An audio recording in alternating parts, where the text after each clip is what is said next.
시청자 여러분 안녕하십니까? 네, 박종진입니다. 할머니 한 분이 바리바리 곱게 싼 보자기에 가방을 양손에 하나씩 들고 저희 회사에 오셨다 가셨습니다. 가방 안에 든 편지에 이렇게 쓰여 있습니다. 옛날 동아일보에 성금을 보내며 신문 오기만을 기다렸던 때가 있었다. 70이 된 지금은, 70이 되신 것 같습니다. 70이 되신 지금은 안타깝고 속상한 마음도 많았지만 쾌도난 말을 통해서 애증이 교차함을 느낍니다. 보수에게서 등을 돌리는 깨어있는 늙은이들도 많다는 것을 꼭 얘기하고 싶습니다. 24일 청계광장 공개방송에서 느낀 것은 그날 오신 모양입니다. 그들만이 시민이 아니라는 걸 투표에서 보게 될 것이라는 겁니다. 분투하십시오. 가방 하나는 저에게 선물로 주셨고요. 나머지 하나는 바로 이분에게 선물로 전해달라 하셨습니다. 그저께는 윤창중 대표가 어느 보수 쪽 할머니에게서 망고 선물을 받으셨는데, 오늘은 황상민 교수님께서 또 이렇게 선물을 받으십니다. 제가 직접 전해드리도록 하겠습니다. 황상민 연세대 심리학과 교수와 오늘 함께하겠습니다. 안녕하십니까? 네, 안녕하십니까? 할머니가 주신 저한테 선물이었답니까? 매실. 제가 전달해드리겠지. 세상에 이런 편지. 저는 할머니가 편지를요. 이 글씨가 맞춤법이 정확합니다. 이분 되게 배우신 분이에요. 되게 하여튼 저는 캐논한마 보시는 분들이 다 저 욕하는 분들인 줄 알았더니 보통 한글을 소리나는 대로 쓰시는 할머니들이 좀 많죠. 근데 이분은 정확합니다. 이렇게 깨어있는 이런 훌륭한 할머님이 계시군요. 한번 읽어보시죠. 70세의 꼴통이 아닌 저를 자랑스럽게 스스로 여깁니다. 이 자부심도 심리학적으로 풀이하시는지요? 그럼요. 진짜 이 할머니는 나이는 숫자에 불과하다는 것을 보여주시는 아주 훌륭하신 분입니다. 이 몸도 건강하실 뿐만 아니라 마음은 진짜 건강하신 분이네요. 꼴통이 아니다 이런 얘기죠. 그러니까 꼴통 보수, 여기서 보수가 빠진 거죠. 굳이 제가 그렇게까지 표현을 하고 싶지는 않은데요. 되게 그런 분들이 빨리 깨어났으면 좋겠어요. 아직도 미몽에 계시는 것 같아서. 보수가 나쁜 건 아니죠. 아니, 그래도 잠자는 상황이라는 건 아셔야 됩니다. 그렇습니까? 하여튼 전 기분 좋죠, 오늘 시작이. 전 윤창중 대표가 선물을 받는 거 보면서 너무 사실 부러웠거든요. 선물이 부럽다기보다 저렇게 지지하고 아껴주시는 분들이 있구나. 내가 왜 이런 데 와가지고 고생을 하나, 그 세월 생각하면서 그 공개방송 나간 거에 대해 엄청 후회를 했는데 아니었군요. 저도 자랑스럽게 생각하겠습니다. 하여튼 선물은 기분이 좋은 것 같아요. 그럼요. 또 명절 때는 우리 선물을 많이 돌려야 직접 됩니다. 그 농장에서 본인이 유기농 매실액을 직접 만드셨다니. 직접 만드신. 너무 감사합니다. 의미가 있죠. 할머니. 근데 이름은 몰라요. 저도. 이름 없이 그냥 주셨어요. 이렇게.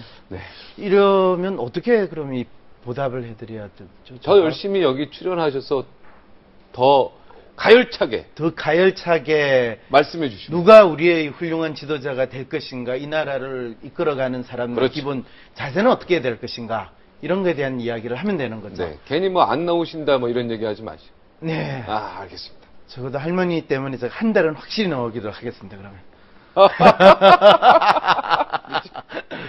자, 감사합니다. 오늘은 박근혜, 문재인, 안철수. 이 세 분의 용인술.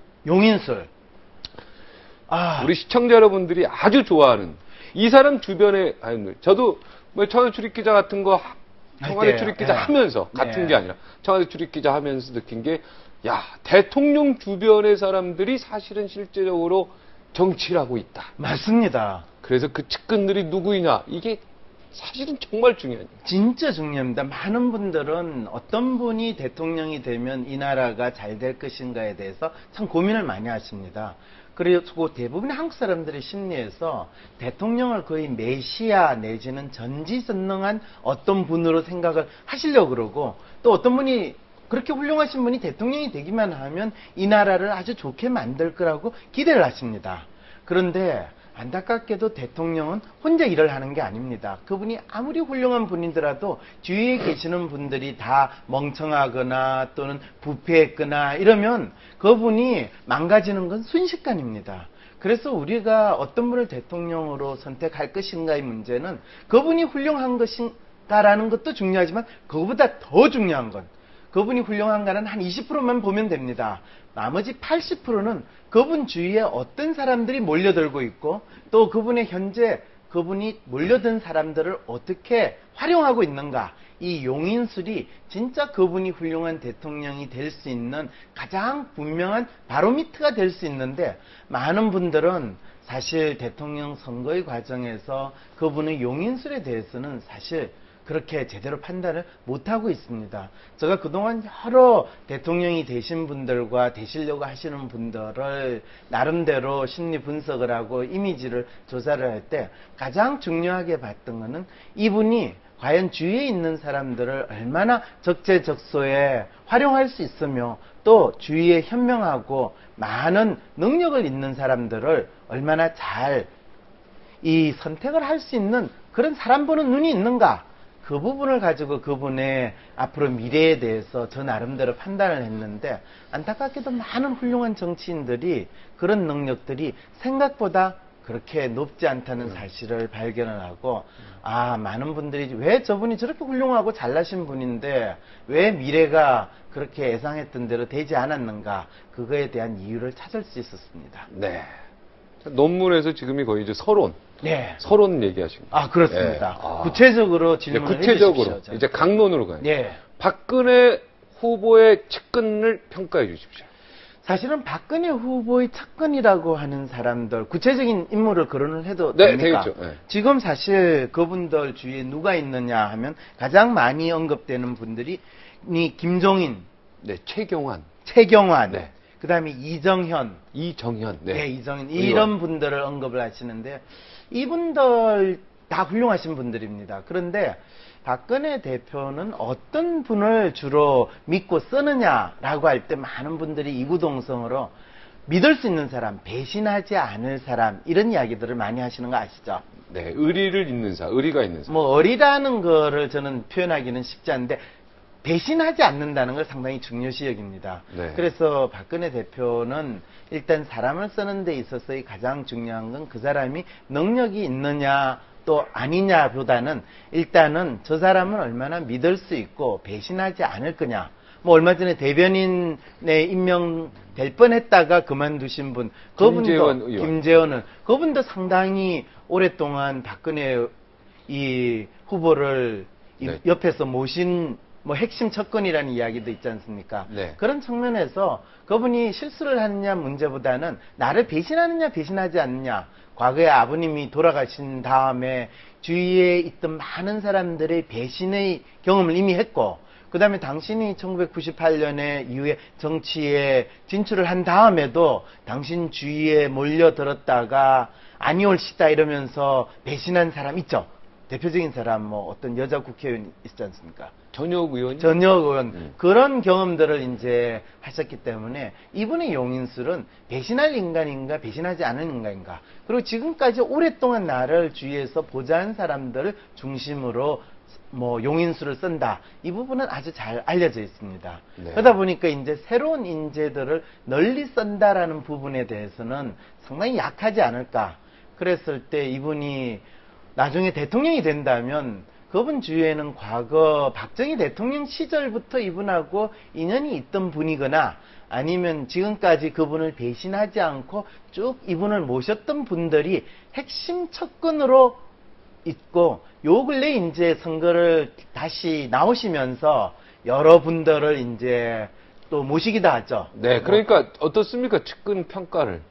접근 평가는 뭐 제가 판단하기보다는 네. 지금 이 몇 분 거론된 분들을 통해 가지고 네. 박근혜 후보의 능력을 판단을 해 주셔야 됩니다. 예를 들면 최경환 의원이나 뭐 김종인 씨나 네. 또는 이정현 씨가 국민들에게 윤상현 이런 분들이 국민들에게 어떤 메시지를 줄 수 있는 인물입니까? 이분들은 새로운 시대를 만들어가고 또 국민들에게 안정된 국정 운영의 그런 모습을 보여줄 수 있는 사람인가? 네. 아니면 상당히 구태의연한 정치 속에서 그냥 기득권을 우리끼리 잘 갈라먹자라는 그런 모습을 보여줄 것인가? 이 생각을 먼저 해보실 필요가 있겠죠. 간단합니다. 네. 네. 왜 얼굴 표정이 그렇게 안 좋으십니까? 아니, 괜찮습니다. 네. 그러니까 마음에 드십니까? 저는 이분들 뭐 별로 그렇게 마음에 안 드십니까? 네, 그분들 잘 뭐 하는지 잘 모르겠습니다, 사실. 네. 그래서 왜 하필이면 박근혜 후보처럼 저렇게 능력이 있으시고 또 저렇게 많은 이 새누리당 하면 와서 좀 도와주십시오 하면 천하의 인재들이 구름같이 몰려들 텐데 뭐 사실 젊은 청을 발굴한다 하면 뭐 뭐였죠? 이준석, 손수조 그런 친구들이 과연 젊은 청을 대표할까? 정치를 하겠다는 의욕은 상당히 있지만은 대한민국의 젊은이의 기상이라든지 새로운 모습을 보여주기에는 상당히 안타까운 상황인 것 같은 그런 친구들을 젊은 청을 대변하고 미래를 내세운다. 저는 그 부분도 상당히 아쉬웠습니다, 사실은. 오늘 뭐 부위원장들 이름이 쫙 나오고 그랬는데요. 네. 네. 이제 그런 거기에 분들은 보면- 핵심이라기보다는 포장을 하기 위해서 지금 이제 포장 마차는 아니지만은 네. 포장하는 걸로 쫙 이제 내세운 분들이죠. 네. 김무성 의원도 있고. 그렇죠. 네. 그런 측면에서 보면 여러분들도- 김무성 의원은 참 대단하신 분이에요. 네. 왜냐하면 이 친박이냐 비박이냐라고 할 때 이분은 비박 그래서 친이계로 가지 않았느냐 뭐 이래 옛날에는 뭐 월박이라는 용어까지 써가면서 네. 이 박근혜 측근이었다가 또 이명박 대통령 쪽에서 부르니까 넘어가서 그쪽에서 나름대로 역할을 하시다가 어느 순간에 또 과감하게 나름대로 기회를 엿봤는데 드디어 기회를 얻으신 참 이 한국 정치에서 살아남기 위해서는 어떤 모습을 보여야 하는지를 가장 잘 보여주신 분이 이제 김무성 전 의원이죠. 네, 지금 뭐 네. 좋은 뜻에서 얘기하신 건. 아, 그럼요. 그렇죠? 네, 살아남는 건 좋은 뜻이죠. 중요한 거죠. 네. 네. 살아남는 자가 승리한다. 그렇죠. 네, 그런 뜻에서 얘기합니다. 네. 네.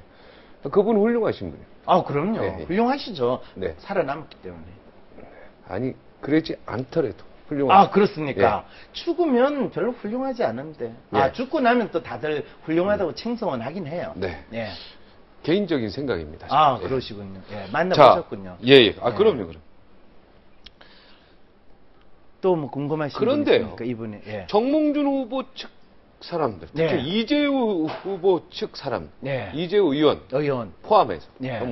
그 다음에 김문수 김문수. 도지사. 네, 도지사. 그 밑에 계신 분들도 훌륭하신 분들이 많아요. 김용태 의원이나 또 등등. 그렇죠. 예? 있으시겠죠. 네, 신 의원님도 네. 그렇고. 예? 이런 그분들도 분들. 다 이번에 다 들어가신 겁니까? 아니요. 선대에. 이분들은 다 빠졌어요. 그렇죠. 여기에 대해서 여기서 이제 그 박근혜 후보의 용인술은 당신을 배신했거나 당신을 공격했던 사람에 대해서는 사실 상당히 마음이 아프세요. 그리고 이분은 한번 마음이 아프시면 그 아픔이 오래 가시는 분입니다.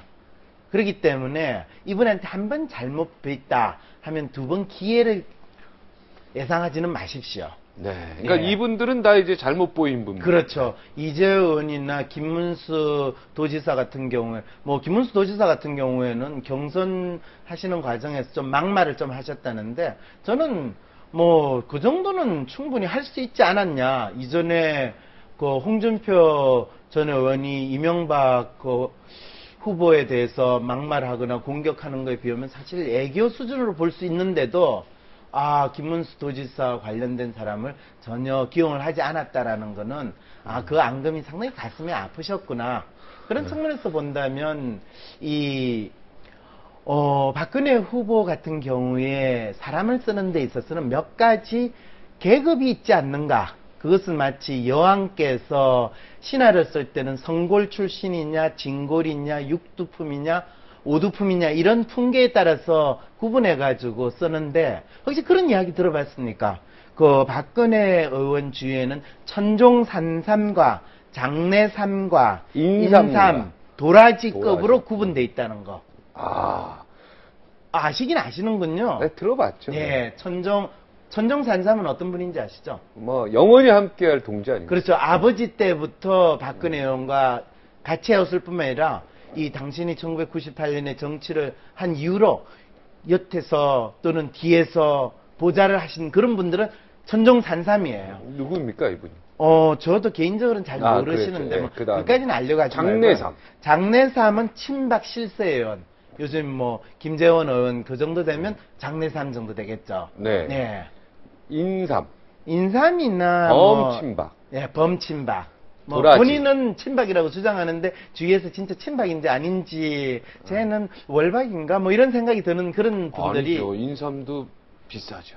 인삼도 괜찮죠. 비싸죠. 아, 도라지가 그렇군요. 바로 지금 말하신 분. 저번에 친박인지 아닌지도 뭐 그런 그렇군요. 게 도라지. 저는 도라지하고 인삼하고 구분이 잘 안 돼요. 아, 그렇죠. 네. 인삼은 비싸고 그래도 도라지는 조금 저렴하죠. 그렇군요. 네. 저는 뭐 다 나물로 해먹다 보니까. 아, 인삼을 나물로 해 먹죠. 그럼요. 저 수준이 있거든.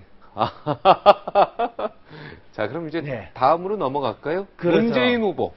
사실 문재인 후보 같은 경우에 용인수를 생각을 하기에는요, 제가 그거를 판단하기가 상당히 쉽지 않았습니다. 왜? 기본적으로 문재인 후보는 사람을 당신의 목적을 위해서 활용한다라기보다는 당신이 누구를 위해서 하나의 도구로서 활용되어지는 것에 익숙하신 분입니다. 아, 본인이 도구로 쓰여지는 것에 익숙해요. 비서실장. 그렇죠. 예를 들어. 그런 측면에서. 그래서 나의 목적을 위해서 누구를 쓴다라는 것은 익숙하지 않으신 분입니다. 그렇기 때문에 문재인 후보가 정치에 들어오고 또 국회의원이 되고 후보로 되는 과정에서 가장 많은 논란이 어떤 거냐면요. 문재인 후보는 누구의 어떤 배우가 있지 않느냐라는 그런 논란이 있었을 가능성이 높습니다. 그래가지고 뭐, 담합 얘기도 나온 거 나왔죠. 아닙니까? 이박, 담합, 그렇죠. 거기에 문. 예. 그렇죠. 문이박, 뭐 이렇게 담합. 뭐 이런 문이만 얘기가. 박이다 뭐 이건가요? 아니면 아니, 문재인의 문. 아. 이해찬의 이. 박지원 대표의 박. 그렇죠. 이해찬 대표나 박지원 대표의 어떤 배우가 그렇지 않느냐. 네. 그래서 사실은 문제는 그분들의 어떤 나름대로의 지원과 이 기획에 의해서 움직이는 사람이 아니냐. 이런 생각을 할 가능성이 높으신 용인수를 가지고 계세요. 네. 그런데 이분 같은 경우에 상당히 제가 재미있게 생각했던 거는 이 민주당 내에서 상당히 뭐 4.11 총선의 공천과 관련돼서나 또는 여러 가지에서 논란이 있을 때 이분이 상당히 나서가지고 이 다양한 계파들을 이 통합을 하거나 또는 나름대로 그 의견을 조정하는 역할을 하는 걸로 나오는 그 순간에 저분의 용인술은 참 겉으로 보기에는 누구의 주문에 의해서 움직이는 것 같으면서도 또 나름대로 당신은 다양한 인간들의 매개점으로서 뭔가 역할을 보이려고 하는 저분의 정체는 뭔가 그 부분에 제가 약간 퀘스천을 던졌습니다. 네, 정체는 뭡니까? 퀘스천을 이제 이분은 풀어야죠. 예. 결국에 어떤 갈등이 있을 때 당신을 내세우기보다는 여러 나름대로의 욕망을 충족하시는 분들의 욕망을 교통정리를 해주는 그런 용인수를 쓰시는 건 아닌가. 교통순경. 예, 교통순경인데 당신이 그렇다고 뭐 이 따로 교통순경이 범칙금 뭐 이 받아먹는 그렇지는 않고 이 질서정연하게 정리를 해주는 역할을 잘하시는 분이구나 그 생각은 약간 들었어요.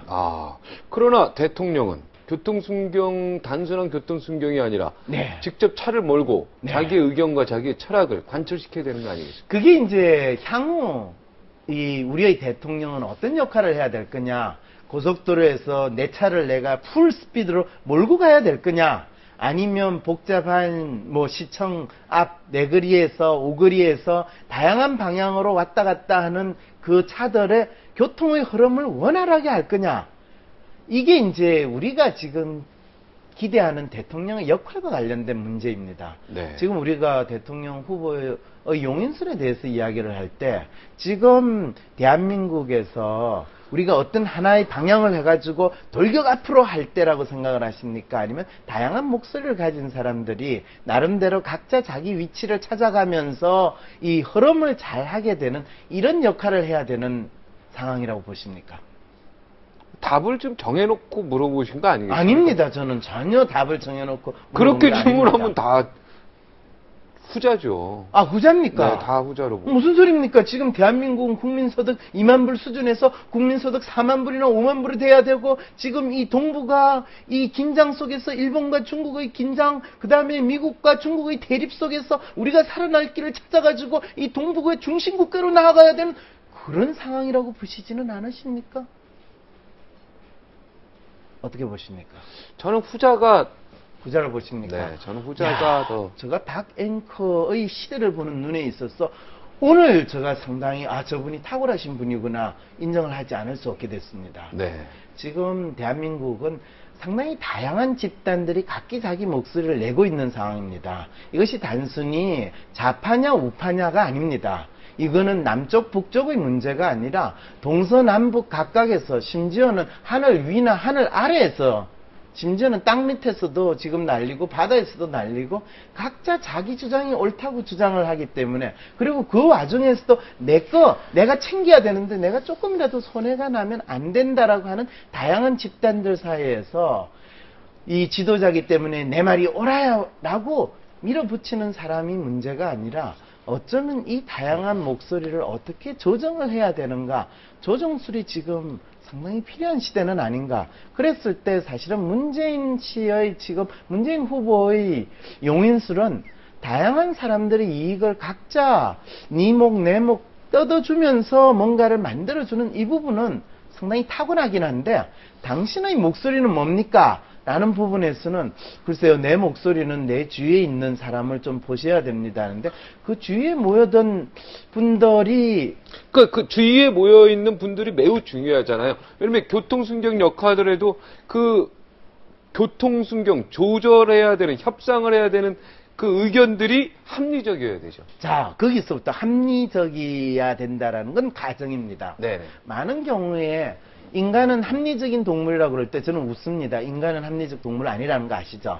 인간은 상당히 감성적인 동물입니다. 근데 놀라운 것은 인간은 자기를 합리화하는 인간입니다. 인간은 자기가 한 행위를 합리화시키는데 엄청 능하다는 거죠. 그래서 지금 문재인 후보 주위에 가장 핵심으로 있는 사람은 누구냐 하면 누굽니까? 이해찬 대표입니다. 네, 바로 핵심. 예, 가장 핵심은 이해찬 대표고, 그 다음에 핵심은 박지원 대표라고 저는 네. 봅니다. 두 분을 어떻게 평가? 저는 그 두 분은 용호 상박의 수준에 있을 정도로 두 분은 한국 정치에 있어서 상당히 정치도 잘 알고, 그 다음에 당신의 주장을 관철하거나 당신의 이익을 챙기는데도 아주 훌륭한 능력을 가지시는 분이라고 생각합니다.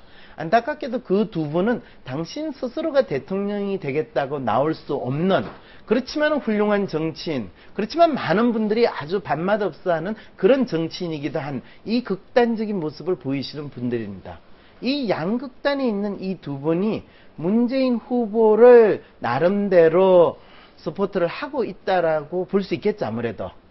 그런 상황이 문재인 후보의 아주 재미있는 용인술인가 아니면 용인을 당하는 기술인가를 우리는 봐야 되는 상황이라고 생각을 할 수 있죠. 네. 거기에다가 뭐 한완상 과거 부총리 하셨죠. 예. 이런 분까지 언급이 되는 걸 보면서, 야, 문재인 후보는 진짜 DJ 또 친노 그리고 제야와 연결된 여러 가지 다양한 분들을 다 끌어들이는, 본인이 끌어들였는지 아니면 끌어들임을 당했는지는 모르는 그런 위치에 있구나. 그리고 지금까지 당신의 역할을 비교적 뭐 잘 하셨으니까 민주당의 후보가 되지 않았을까, 이런 생각이 오늘 듭니다. 놀랄만한 뉴스를 봤습니다. 어떤 뉴스를 봤습니까? 그 안철수의 원장의 멘토라 불렸던 네.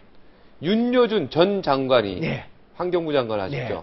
그분이 문재인 캠프의 네. 국민통합위원장으로 임명이 됐습니다. 와, 역시. 이분이 제갈공명이라는 이야기를 들었던 분이고, 제가 직접 만나보니까 정말 제갈량의 그런 아이디어들을 무수히 갖고 계신 그런데 분이. 그 제갈 공명은 언제 살았던 어느 시절에 살아셨죠? 공자시대 춘추전국 그렇죠. 시대. 2500년 전에 그 전에 살았기 때문에 아마 그때의 기준을 보면 제갈 공명이면 틀림없는데 21세기에서는 저는 어떤지에 대해서는 조금 네.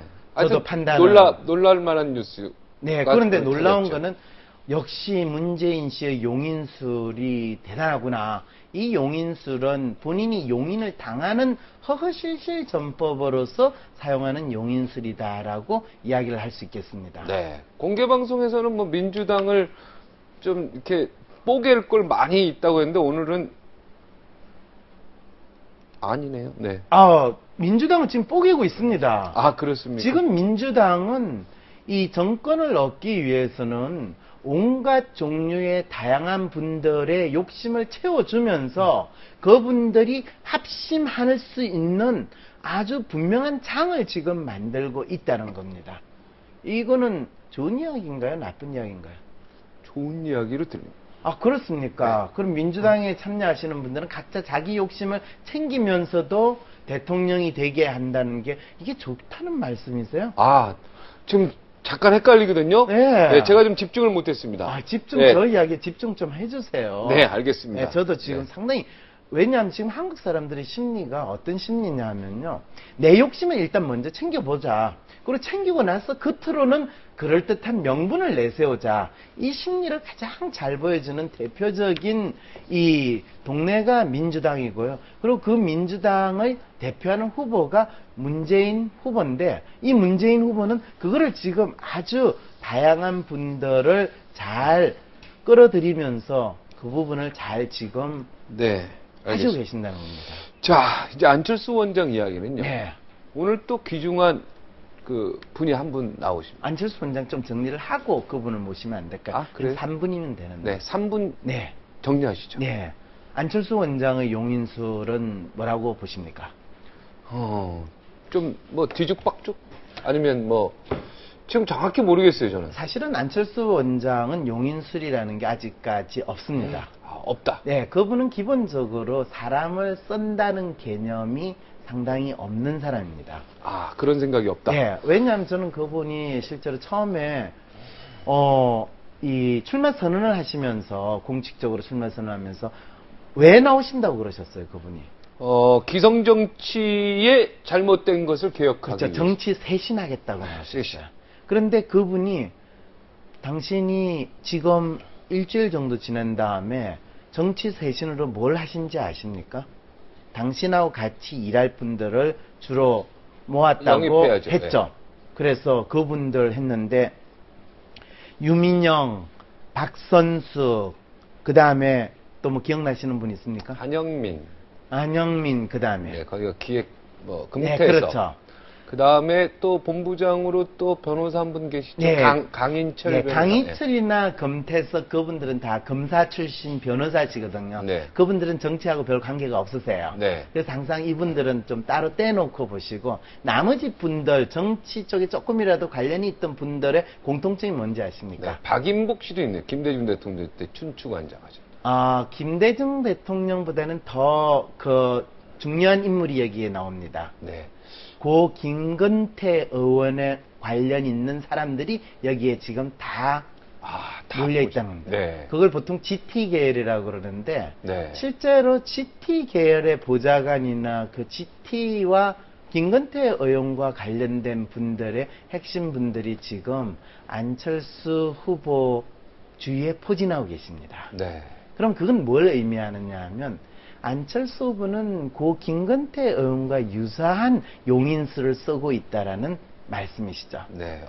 긍정적입니까? 부정적입니까? 저는 그 부분에서는 고 김건태 의원은 당신이 독재한 거 하면서 상당히 고문도 받으시고 고초를 겪으시는데 용인술의 측면에 있어서는 거의 용인술이 없는 분입니다. 네. 당신이 깨끗함과 당신의 고통을 당한 것으로서 이 정치를 하셨기 때문에 용인술이라는 부분에 있어서는 거의 무관심의 경지에 있지 않았나라고 생각이 드는데 안철수 후보는 당신이 상당히 이 나름대로 훌륭하시고 또 깨끗하신데 지금 이분 주위에 포진하신 과거 정치의 경험이 있으신 분들을 보니까 이분은 정치라는 생각을 주위에 포진하신 분들한테 다 맡기고 당신은 그냥 훌륭한 품성과 훌륭한 자태로 내가 훌륭하니까 모두 다 잘 되지 않겠어요? 라는 이 마음으로 지금 정치를 하신다라는 느낌이 들어가지고 제가 상당히 쇼킹했습니다. 쇼킹은 잘못됐다는 부분에 대한 쇼킹이겠죠. 아, 내가 그동안 안철수 후보를 참 좋게 봤는데 저분의 용인술에 대해서는 한 번도 검토를 제대로 안 했구나라는 사실에서 그래서 그분이 과거에 뭘 해왔는가를 한번 생각을 해보니까 아, 이분이 지금까지 해오는 데 있어서는 용인술이 필요 없는 일을 이분이 해오셨구나 라는 생각을 하게 됐습니다. 왜냐하면 이분이 컴퓨터 바이러스를 퇴치하는 걸 만드는 일을 해오셨거든요. 근데 컴퓨터 바이러스를 만드는 분들은요, 바이러스가 분명하면요, 그냥 거기 백신을 딱 만들기만 하면 됩니다. 다른 사람의 도움이 필요 없어요. 그러니까 이분 하시는 일 자체가 다른 사람하고 같이 합심해서 하는 일이 아니다. 개인적으로 연구하고 그렇죠. 개인적으로 하는 일이기 때문에 용인술이 필요 없었다. 네. 그래서 지금 용인술이 없다는 얘기인데 사실은 용인을 하고 있잖아요. 사람들을 쓰고 있잖아요. 그 용인은 당신의 용인이 아닐 가능성이 크다는 생각이 듭니다. 누구의 용인이 있다? 배우의. 그 부분에 대해서 제가 지금 상당히 대체 누가 지금 이 사람들을 쓰고 있는가라는 질문을 던지고 싶습니다. 아, 안철수 원장이 쓰는 거 아닙니까? 그건 다른 사람이 있습니까? 안철수 원장 배우의? 안철수 원장이 과거 김건태 의원하고 관계가 있었는지에 대해서는 전 퀘스천입니다. 아, 저도 아닌 것 같은데. 예. 왜냐면 김건태 의원의 정치 이력을 보았을 때 그분이 보건복지부 장관을 했는데 뭐 보건복지부에서 바이러스 퇴치는 하긴 했지만 컴퓨터 바이러스는 아니거든요. 네, 그렇다면 알겠습니다. 뭔가 다른 커넥션이 있을 거라고 생각이 듭니다. 네. 이야기 잠시 쉬었다가 네. 계속 이어가겠습니다. 곽동수 교수님, 숭실대. 네. 네. 그분은 사이버대학교. 아, 네. 사이버 때문에 지금 네. 뭡니까? 숭실사이버대학교. 네. 바이러스. 이분이 또 안철수 원장. 네. 바이러스. 아, 잘 아시나요? 분명히 아시는 걸로만 알고 있습니다. 아, 그럼 우리 한번 여쭤보죠. 네. 이분들의 용인술에 대해서. 네. 58초 후에 다시 돌아오겠습니다.